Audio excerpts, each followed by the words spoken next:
Greetings and hello from the Isle of Skye. I've just spent 10 days chasing the Triumph Tiger Sport 800 along the NC500. If you want to know how it performs solo, with a pillion, in good weather, and unfortunately often in bad weather too, then stick around.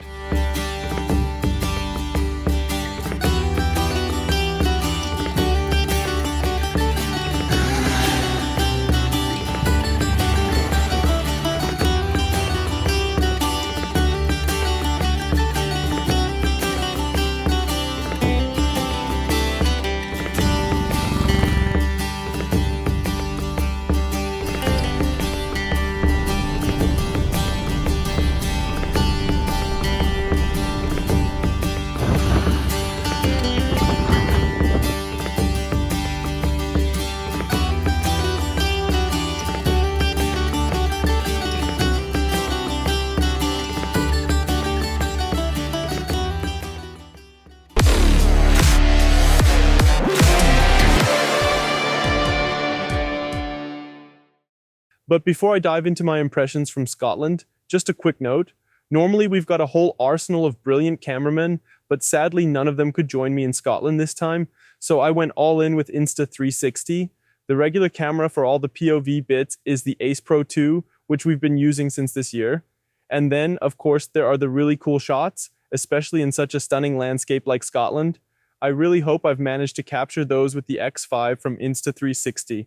Let me know what you think, and enjoy the video. Yes, and not even 20 seconds after my intro, it already started raining, or rather about 10 minutes after we'd finished setting everything up. But that's Scotland for you, especially here on the Isle of Skye.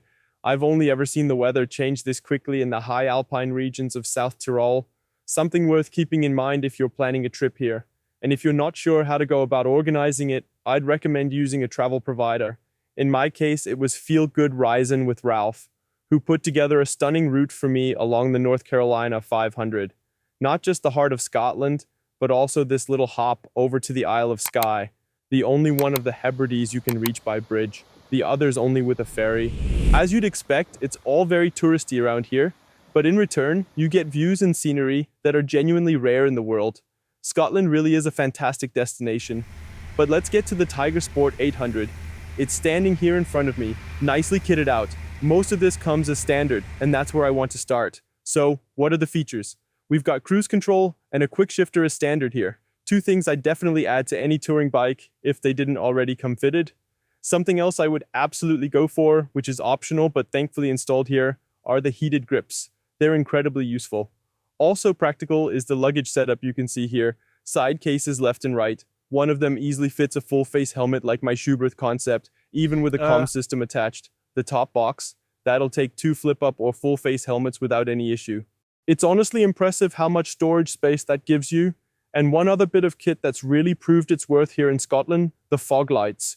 These are also optional extras, but it's not so much about seeing better yourself, because in June it's light here from 4:30 in the morning until 10 at night. It's more about being seen. A lot of the roads are single track with what they call passing places, and when a car coming towards you can already spot a motorbike from 50 or 60 meters away, most of the Brits we've met have been kind enough to pull over. They'll let you through if you're riding quickly, or just make room, maybe out of concern that otherwise you'll end up in a ditch. And of course, don't forget, they drive on the left here. That's always something to keep in mind when riding in Scotland.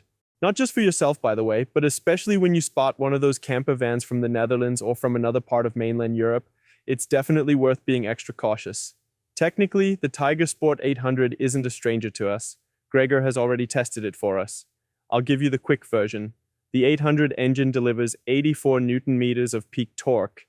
It's largely based on the 765 Street triple engine. In this configuration, it puts out 115 horsepower and has a seriously strong mid-range. But I'll take you straight into the saddle to talk more about the riding experience. With a seat height of 835 millimeters, the Tiger suits a range of rider sizes. My passenger, who joined me on this trip, is 1.76 m and had no problems at all. I'm 1.87 m and also felt instantly at home. We've got an adjustable windscreen up front. You need one hand and a bit of effort, but it can be done.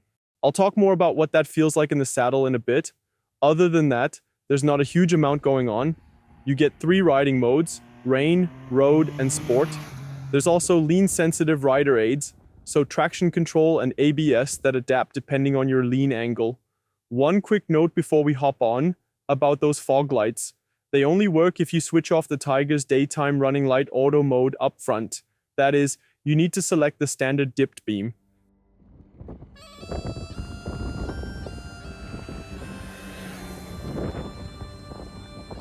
Alright my friends, welcome to the saddle of the Tiger Sport 800.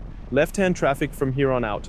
Looks clear, I'm good to go, and I'm taking you along now on the NC500.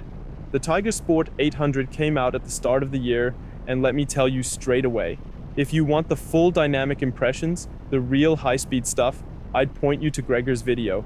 He covered that beautifully. Things will be a bit more relaxed here. You might spot it behind me. I'm fully loaded for a 12-day motorbike trip through Scotland, so bear with me if I'm not racing along. By the way, classic Scottish weather ahead. Those rain clouds are already piling up in front of me, and that's exactly the kind of thing the Tiger has to deal with. It's very much in touring mode here, though there's some sport in the mix too. But as you can probably tell, it's quite a bumpy road I'm taking you on now. Let's see how it handles it. I'll check in again once I've overtaken the two vehicles ahead, because it's not really worth much like this. And there we go, past the campers, which you'll find in abundance around here. Still in the saddle of the Tiger, let's maybe start with the heart of the bike. Let's talk about the engine.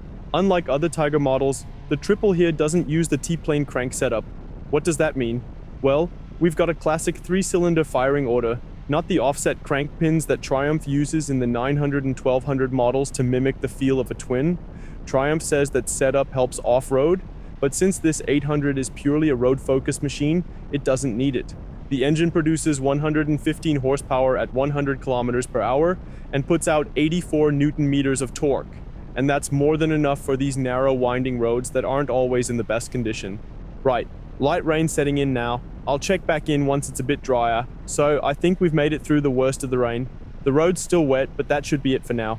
Cheers. Loads of motorcyclists ride the NC. It's just one of those routes that's on nearly everyone's bucket list. And for good reason. You might have noticed I've already pushed the windscreen up a notch. Hopefully your view is still alright. Speaking of wind protection, let's stick with that for a moment. It's absolutely fine. In fact, and we've got the 900 for comparison here, it's actually better. Up to shoulder height, I'd say. Above that with my 1.87 m, I'm definitely catching some wind. But even so, very, very comfortable. Another feature that's really shining in these conditions is the heated grips. Just switch them straight to level 3. You can see it on the display, 12 degrees, but it's pretty windy and the sun's only just about making an appearance. And yes, it's a 3-cylinder. Just to touch on the engine again briefly, it's incredible.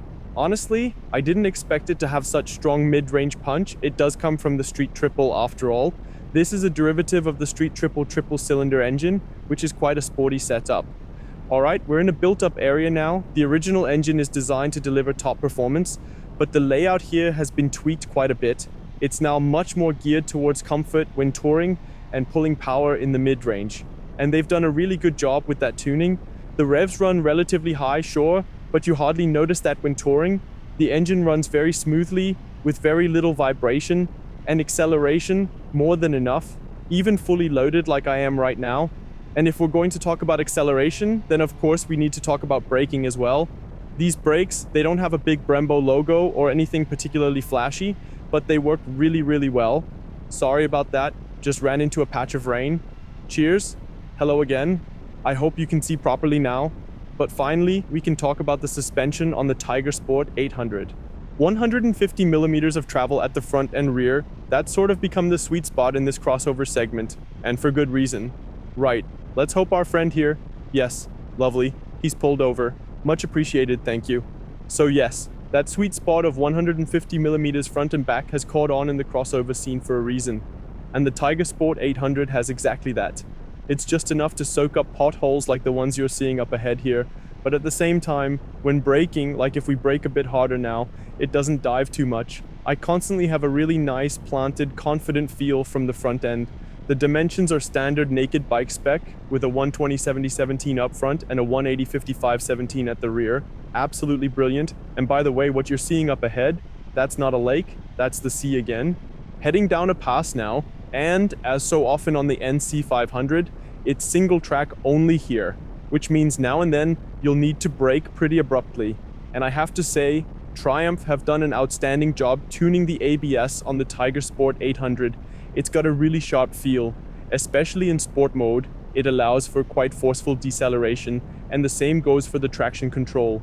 In sport mode, let's have a look here, it takes on a noticeably more aggressive setup compared to road mode. Especially with the panniers loaded, the Tiger Sport 800 does have a tendency to lift the front wheel. So when setting off in sport mode, that front end can come up a bit. But hey, that's just the Tiger doing its thing, and it's all part of the fun. Now, I'd like to talk a bit about comfort and how it handles during more spirited riding. I think the handlebar is a good width. You feel really well integrated into the bike. Oh, look at that. He's pulled into a passing place. Nicely done. You do feel like you're part of the machine, and even at my height, 1.87 meters, I get along with it really well. Now the saddle and the seat, well, let's just say, here you notice the price point a little. It's not bad. But being a sport touring setup, where you're naturally leaning slightly forward and tucked into the bike, it does limit you to one main seating position. You can shuffle forward and back a bit, but because of that step in the seat behind me, you don't have a massive amount of room to move around. Otherwise, like I said, the suspension is comfortable enough. It doesn't bounce around too much, even when you pick up the pace. The chassis is adjustable. At the rear, something I really appreciate, especially since I've been riding 2-up on this trip, is the preload adjuster with a hand wheel. That's something I truly value, because when it's only adjustable with tools, spanners, C-wrenches, whatever, I'll be honest with you, I can't be bothered. I just won't do it. But with a hand wheel, I'll absolutely go and give it a twist. Just firm it up a bit, and off you go, riding 2-up with just as much fun as solo. So, those are my impressions from the saddle. There's another one coming towards me, so I'll just take a moment to enjoy the landscape. It's honestly phenomenal what Scotland has to offer. I'll check back in from a different spot later. Thanks, everyone.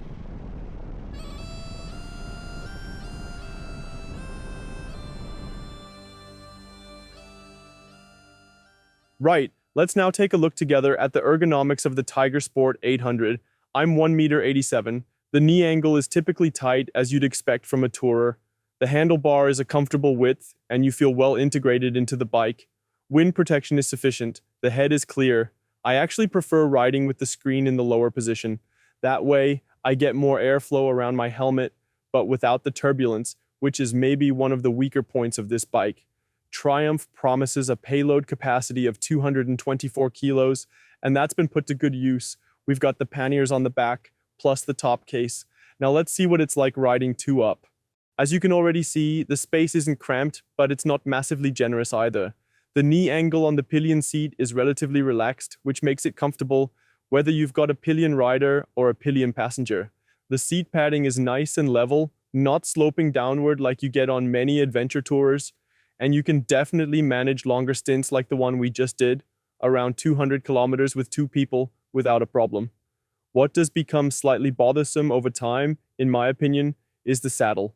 You do start to feel the foam compressing, possibly due to my weight, around 100 kilos, and then there are some support bars along the side that you start to notice against your backside, but it's nothing too dramatic. One crucial thing, being able to adjust the preload on the rear shock using that handy hand wheel really makes a difference.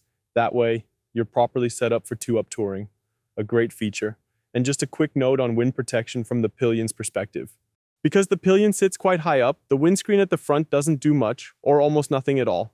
You're really perched up in the gallery seat, which does give you a fantastic view of the scenery, but you're pretty exposed to the elements. Another thing that's important when riding 2-up is the quick shifter. In Triumph's inline triple engines, it works better than on almost any other bike setup. And the Tiger Sport 800 is no exception. It's beautifully smooth. You get great feel through the gear lever. You know exactly when the gear has clicked into place, and it all happens without any jerking. Especially in sport mode, if you really want to push it, the next gear slots in instantly, and you can keep the throttle wide open. We've now clocked just under 2,000 kilometers in the saddle of the Tiger Sport 800 over these 10 days. And that's when it really starts to become clear what are the things you come to appreciate and where are the limitations. So with that, I'd like to move into a bit of a conclusion. Something people always find interesting is fuel consumption. So let me get straight to the point. We averaged 4.7 liters per 100 kilometers. I think that's very reasonable, considering we were fully loaded the whole time and riding 2-up for part of the journey. especially when you take into account the performance of the engine. That's a genuinely impressive figure.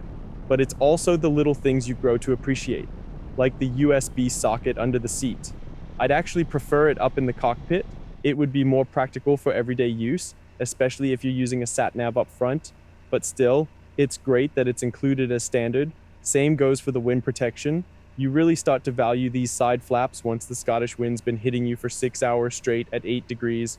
That's when you're truly grateful. And the heated grips? You really do learn to love them here. Your fingers stay nice and warm.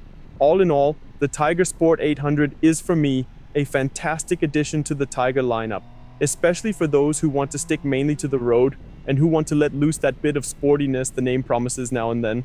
It's definitely not the most comfortable touring machine Triumph has to offer. The 900, which we've had with us for comparison, there's a separate video on that. And of course the 1200 do offer a step up in that regard. But once again, this proves that even a conventional chassis can still deliver solid comfort. For me, one of the top highlights of the year 2025. And visually, I think it looks fantastic. In the black version we had, with neon accents, it's a great option for riders who want something understated, but still like to stand out here and there. There's also a lovely yellow version where the lines and contours really pop a bit more, so there's something for everyone. The integrated panniers are also a genuinely smart addition, especially when you remove them. You can hardly tell there were mounts there at all. It's all beautifully integrated into the bike's design, so a brilliant touring machine that's more than ready for the long haul, right? Now you've got the full picture, everything I was wearing, how it performed over the 12 days, and what Scotland has to offer. Like I said, I highly recommend coming here at least once and absolutely bring a motorbike. Other than that, I'd love for you to drop a comment below. What do you think of the Tiger Sport 800? Have you already had some experience with it?